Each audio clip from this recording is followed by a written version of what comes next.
Today, we're going to try and get to the heart of one of the most influential and, let's be honest, controversial thinkers in all of history, Karl Marx. Using a really fascinating set of academic notes as our guide, we're going to break down how he diagnosed the problems of the world and the very radical cure he prescribed for them. The notes we're using kick off with this line, and it really sets the stage, doesn't it? I mean, whether you think he's a genius or a villain, you can't deny that Marx's ideas have this ghostly way of sticking around. They're still shaping our world, still provoking arguments long after he was gone. And that's not an exaggeration at all. For a huge chunk of the 20th century, the entire planet was basically split in two along lines that he helped draw. You had the capitalist world and the communist world. And that massive global conflict was a direct result of his ideas taking root. Right. That's the big question. We all know his name, we know his impact was huge, but what he actually thought can get a little fuzzy, lost in all the politics. So that's what we're going to do here, try to strip away all the noise and get right to the core of his ideas, starting with the very lens he used to see the world. See, to really get Marx, you have to understand the tool he created first. He wasn't just offering up opinions, he was building an entirely new framework, a new way of thinking about why history happens the way it does. And here's where things get really interesting. Marx was a huge admirer of another philosopher, Hegel. But he took Hegel's main idea and just completely flipped it on its head. Hegel believed that history is driven by ideas, by human consciousness. Marx came along and said, nope, it's the other way around.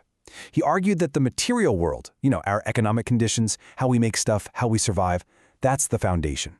Everything else, our politics, our culture, our beliefs, all of it is shaped by that economic reality. And that brings us to his core method, dialectical materialism. It sounds super academic, I know, but let's just pull it apart.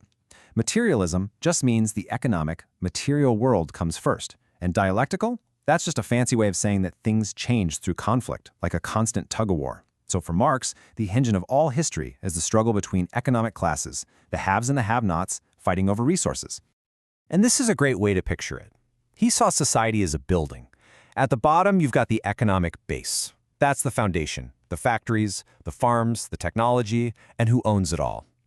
And then everything else, our government, our laws, our art, even our family structures, he called the superstructure. And it's all built on top of that base.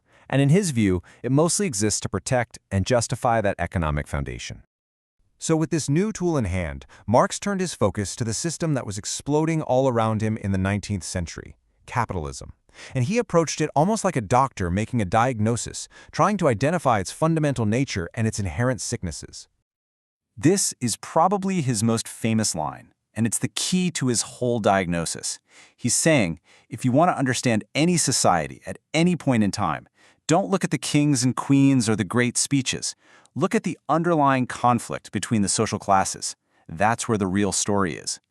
In capitalism, he saw two great classes facing off. You've got the bourgeoisie, the haves. They're the ones who own the means of production, the factories, the land, the machinery. And then you have the proletariat, the have-nots. They don't own any of that. All they have to sell is their own labor. And for Marx, the relationship between these two groups wasn't a fair deal. It was fundamentally a conflict built on exploitation. So how does that exploitation actually work? Well, Marx's answer comes down to this idea of surplus value. Think about it this way. A worker in a factory might produce, say, $100 worth of goods in a day, but their wage is only $30. So where does that other $70 go? That, Marx said, is surplus value, and it's taken by the capitalist as profit. For him, this wasn't a fair return on an investment. It was the mechanism of exploitation, plain and simple. But it wasn't just about the economics. Marx argued that capitalism had a deep psychological price tag. He called it alienation. It's that feeling of disconnection, of powerlessness, of being just a tiny cog in some giant impersonal machine you have no control over. And he broke it down into 4 parts. First, he said workers are alienated from the very product they make. They don't own it, they don't control it. Second, they're alienated from the act of working itself, which often feels forced and meaningless.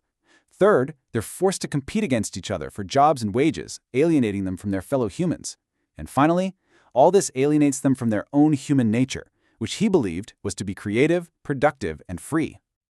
So, after this pretty grim diagnosis of the sickness, what was Marx's prescription? It wasn't about small reforms or a few new regulations. Nope. His cure was a complete and total overthrow of the entire system. It was revolution. And this is his legendary rallying cry. It's a direct appeal to the working class, the proletariat, to wake up, recognize their shared oppression, and unite across national borders. He's basically saying, cast off the ideas that divide you and realize that the only thing you have to lose is the system that's exploiting you in the first place. For Marx, this wasn't just wishful thinking. He saw it as a scientific certainty. He believed history moved in these predictable stages. Just like capitalism had overthrown feudalism before it, he argued it was inevitable that capitalism itself would create the conditions for its own destruction, leading to a socialist revolution and an entirely new phase of history. But what was supposed to happen after the smoke cleared?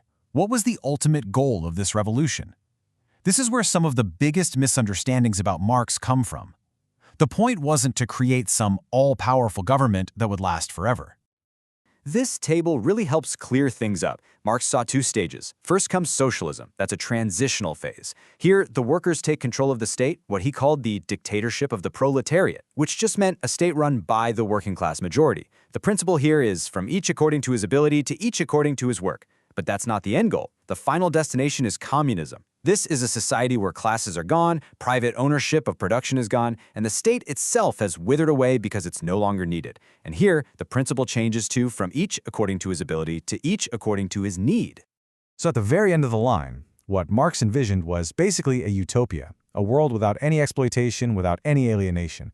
It was the end of history as a series of class conflicts, a world where human beings could finally achieve their full potential in a state of what he saw as perfect freedom and happiness. Okay, so that's the grand theory. But what happened when these ideas met the real world?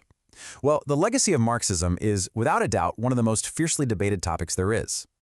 The hard fact is that in the 20th century, when revolutions were carried out in his name in places like the Soviet Union or China, the result wasn't that stateless, free utopia he talked about.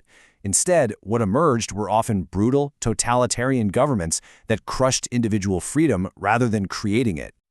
But let's bring it back to the core of his critique for our final thought, with one last powerful quote.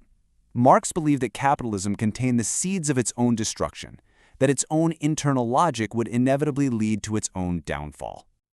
And this really is the question that keeps Marx's ideas alive today. His proposed cure, the revolution, and the states that followed, you could easily argue it was a catastrophic failure in practice. But does that automatically mean his diagnosis was wrong? Can we separate the two? His analysis of capitalism's built-in tendencies toward crisis, massive inequality, and that feeling of alienation. Was he wrong about all that? That's a question that in so many ways we're all still grappling with today.